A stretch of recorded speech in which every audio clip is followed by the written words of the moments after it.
தீபம் விளக்கேற்றும் எண்ணெய், ஒரு தெய்வீக அனுபவம். பக்தி ஒளி நேயர்களுக்கு காலபைரவர் ஆஸ்ட்ரோ சென்டர் மூலியமாக நான் உங்கள் ஆஸ்ட்ரோ கவிதா பேசுகிறேன். வணக்கம். நாம இப்ப என்ன தலைப்பு பார்க்க போறோம்னா, நீங்க ரிஷப லக்னத்துல பிறந்திருக்கீங்கன்னு வச்சுப்போம், சரிங்களா? உங்க சார்ட் எடுத்து பாத்தீங்கன்னா லான் போட்டிருப்பாங்க, அது ரிஷபத்துல இருக்கு அப்படின்னா, இது வரைக்கும் உங்க எல்லாத்துக்குமே நீங்க பிறந்த நட்சத்திரத்தை பார்த்திருப்பீங்க, நீங்க பிறந்த ராசியை பார்த்திருப்பீங்க. ஆனா உங்க லக்ன புள்ளி அப்படிங்கிறது எதுல விழுந்திருக்கு அப்படின்னு இது வரைக்கும் நீங்க யாருமே பார்த்திருக்க மாட்டீங்க. இப்ப பாருங்க, உங்க சார்ட்டை எடுத்துக்கோங்க கையில, அதுல லக்னம்னு போட்டு ஒரு நட்சத்திரம் எழுதியிருப்பாங்க. உதாரணத்துக்கு நீங்க ரிஷபத்துல லக்னமா பிறந்திருந்தா லக்ன புள்ளி கார்த்திகை, ரோகிணி அல்லதுன்னா மிருகசிரிஷம், இதுக்குள்ள ஏதாவது ஒண்ணுலதான் உங்க லக்ன பில்லி விழுந்திருக்கும். இப்ப இதுல என்ன பெரிய இருக்கு? இத பார்த்து நான் என்ன பண்ண போறேன்? இல்ல, இப்போ எல்லாருமே ஒரு கோயிலுக்கு போனா கூட பாத்தீங்கன்னா அவங்களுடைய நட்சத்திரத்தை சொல்லி அர்ச்சனை பண்ணுவாங்க. ராசி பலன் பெயர்ச்சி ஆகுதா, ராசிக்கு அர்ச்சனை பண்ணுவாங்க. ஆனா மிகவும் முக்கியமானது உங்களின் லக்ன புள்ளி. ஏன்னா நீங்க ஜனனம் எடுக்கும் போது அந்த லக்ன புள்ளி அங்க விழுந்தனாலதான் உங்க லக்னாதிபதியா அந்த கட்டமே உங்களுக்கு வருது. அந்த லக்ன புள்ளி விழுந்த நட்சத்திரத்துக்கான அதி தேவதை யாரு? ஏன்னா சந்திரன் நின்ன நட்சத்திரத்தை தான் நீங்க ராசியா வச்சிருப்பீங்க, அதுதான் நீங்க நட்சத்திரமா சொல்லுவீங்க, அதுக்குதான் நீங்க பூஜை பண்ணுவீங்க, எல்லாமே பண்ணுவீங்க. இந்த லக்ன புள்ளி விழுந்த நட்சத்திரம் அங்க லக்னாதிபதி. ஏன்னா லக்னம் என்பது நீங்கள் இல்ல. சந்திரன் நின்ன இடம் எதுன்னு கேட்டீங்கன்னா ஒண்ணும் கிடையாது, அது உங்க மனோகாரகன், அவ்வளவுதான். சோ நீங்க அப்படிங்கிறது எல்லாமே உடல், ஆவி, பொருள் எல்லாமே அனைத்துமே பாத்தீங்கன்னா உங்களுக்கு லக்னம் தான் உங்களுக்கு நிர்ணயிக்குது. ராசி என்பது உங்களுடைய மனதளவில் நீங்க சிந்திக்கக்கூடிய விஷயங்களை, உங்களுடைய கேரக்டரை, இதெல்லாம் தான் உங்க புத்தி கூர்மைய, இதெல்லாம் தான் பாத்தீங்கன்னா சந்திரன் என்ற இடம் உங்களுக்கு நிர்ணயிக்குது. அப்கோர்ஸ் நீங்க பாத்தீங்கன்னா சந்திரன் என்ன நட்சத்திரத்தை வச்சுதான் உங்களுடைய திசா புக்திகள் ஸ்டார்ட் ஆகுது. ஆனா லக்னம் என்பது நீங்கள் எந்த தசை நடந்தாலும் லக்னத்துல இருந்து அது எத்தனாவது வருதுன்னு பாருங்க. அப்படித்தானே எண்ணி தசா பலன் நம்ம எடுக்கிறோம். சோ லக்னம் என்பது நீங்கள் அந்த லக்ன புள்ளியோடைய நட்சத்திரத்தை என்ன நிக்குதுன்னு பார்த்துட்டு அதோட அதிதேவதை யாரு அப்படின்னு பார்த்து 100% நீங்கள் வழிபடும் வந்தீங்கன்னா, அந்த வழிபாடு டெய்லி வச்சுக்கிட்டீங்கன்னா, எப்படி நம்ம குலதெய்வம் வழிபாடு ரொம்ப முக்கியன்றோம், அதே போல உங்க லக்ன புள்ளிக்கான அதிதேவதையோட வழிபாடை நீங்க பண்ண ஆரம்பிக்க உங்களுக்கு எல்லாமே லைஃப்ல சக்சஸா தான் அமையும். இத எத்தனை ஜோதிடர்கள் இது வரைக்கும் சொல்லியிருக்காங்கன்றது எனக்கு தெரியாது.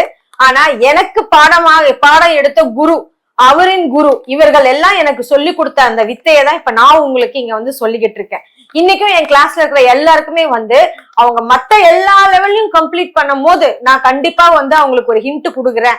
மத்த எல்லா ஜோதிடரோட நீ எதுல டிஃப்ரெண்டா இருப்ப அப்படின்னு கேட்டா, இந்த லக்ன புள்ளி சூட்சமம், இந்த சூட்சமத்தை வச்சு நீங்க ஆப்ரேட் பண்ண ஆரம்பிச்சீங்கன்னா கண்டிப்பா சக்சஸ் தான். சரி, இப்ப ரிஷப லக்னத்துல நான் பிறந்துட்டேன், என்னோட நட்சத்திரம் என்னன்னு தெரியும், எனக்கு லக்ன புள்ளி என்னன்னு நான் பார்த்துட்டேன், எல்லாம் பண்ணிட்டேன்.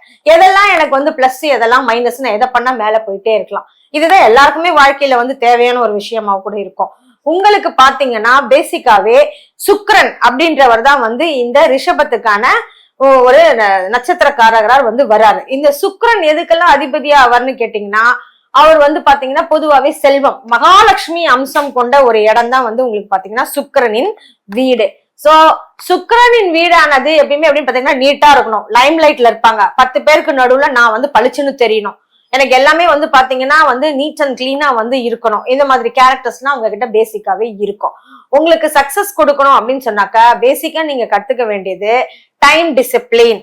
நீங்க எதுல ரொம்ப லேக் ஆவீங்கன்னு கேட்டீங்கன்னா, இந்த டைம் டிசிப்ளின் விஷயத்துல ஒரு டைமுக்கு போய் ஒன்ன செஞ்ச ஆரம்பிக்கிறீங்க, ஒரு கன்சிஸ்டன்டா ஒன்ன செய்ய ஆரம்பிக்கிறீங்க. நான் இந்த முயற்சியை விட மாட்டேன், நான் கம்பல்சரி இந்த முயற்சியை எடுப்பேன் அப்படின்ற இடத்துக்கு நீங்க என்னைக்கு யோசிக்கிறீங்களோ அன்னைக்கு சக்சஸ் தான். ஏன் இந்த டைம் டிசிப்ளின்ல பிரச்சனை வரும்னு கேட்டா, இங்கே சந்திரன் உச்சம் அடைவார்.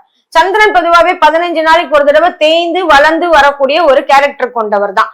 சோ அவர் அதே மாதிரி கேரக்டர் தான். ஒரு 15 நாளைக்கு ஒன்ன புடிச்சுப்பேன், ஒரு 15 நாளைக்கு ஒன்னு எனக்கு வேண்டான்னு தோணும்.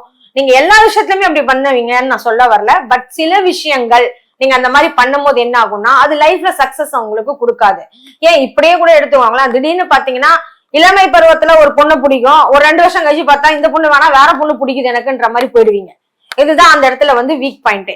சோ நான் என்ன சொல்ல வரேன்னு கேட்டாக்கா, ஒரு டிசிஷன் மேக்கிங், சந்திரன் அங்க இருக்கிறனாலதான் இந்த பாயிண்ட்ஸ் எல்லாம் நம்ம எடுத்து இப்ப பேசுறோம்.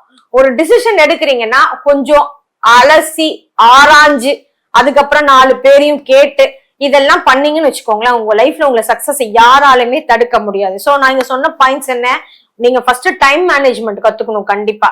ஏன்னா நான் நிறைய வந்து பார்க்க அழகா இருக்கணும்னு சொல்லிட்டு டைமுக்கு போகாம கடைசியில அழகா மட்டும் போய் ஒண்ணும் புண்ணியம் இல்லை பாத்தீங்களா.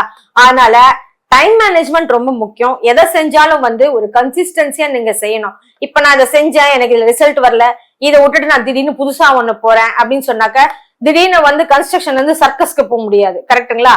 சோ அந்த மாதிரி வந்து நீங்க இங்க இருந்து அங்க ஜம்ப் அடிக்கிறது பண்ணாம ஒரு முயற்சி எடுத்தா அதுல என்ன நம்ம வந்து தப்பா பண்றோம், அந்த தவறு என்ன அப்படிங்கறத உணர்ந்து அதை சரி செய்து கொண்டு நீங்க செய்ய ஆரம்பிக்கும் போது பாத்தீங்கன்னா லைஃப் வந்து சக்சஸ்ஃபுல்லா போகும்.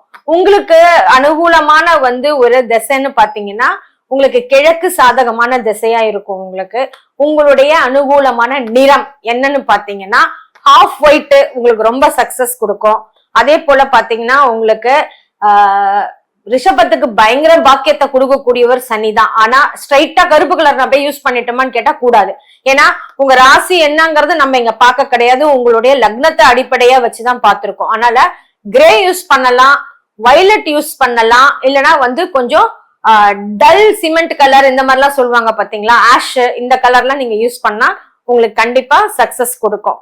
நீங்க கும்பிட வேண்டிய தெய்வங்கள் என்னென்னலாம், அப்பார்ட் ஃப்ரம் உங்க அதி தேவதை, நீங்க கண்டிப்பா நீங்க வந்து ஆஞ்சநேயர் வழிபாடு செய்யவே உங்கள் தடைகள் எல்லாம் நொறுங்கி அவை அனைத்தும் உங்களுக்கு மேல்படியாக வந்து மாறி அமையும். சோ ஆஞ்சநேயர் வழிபாடு சனிக்கிழமையில போய் பண்ணுங்க, மிகவும் சிறப்பானதா இருக்கும். மகாலட்சுமி வந்து பாதத்தை அமுக்குற மாதிரி பள்ளி கொண்ட பெருமாள், இத வந்து நீங்க சனிக்கிழமையில துளசி மாலை போட்டு வழிபட்டு வந்தீங்கன்னா ரொம்ப சக்சஸ் கொடுக்கும். ஏன்னா நம்ம ஏன் இங்க துளசிய சொல்றோம்னு கேட்டீங்கன்னா உங்களுக்கான வாக்குஸ்தானம், உங்களுக்கான தனஸ்தானத்துல புதன் அதிபதியா வராரு. அதனால இந்த துளசி மாலைய வந்து மகாலட்சுமி பெருமாள் பாதத்துல உட்கார்ந்து இருக்கிற மாதிரி, அதாவது பள்ளி கொண்ட பெருமாளோட மகாலட்சுமி இருக்கிற மாதிரி இதை வந்து நீங்க துளசி போட்டு வழிபட்டு வரவே உங்களுக்கு லைஃப்ல எல்லாமே சக்சஸ் தான். இப்ப நீங்க நான் சொன்ன எல்லா பாயிண்ட்ஸையும் ஃபாலோ பண்ணுங்க, கண்டிப்பா உங்களுக்கு சக்சஸ் கண்டிப்பா வரும்னு சொல்லி நான் உங்களை பிளஸ் பண்றேன். நன்றி, வணக்கம்.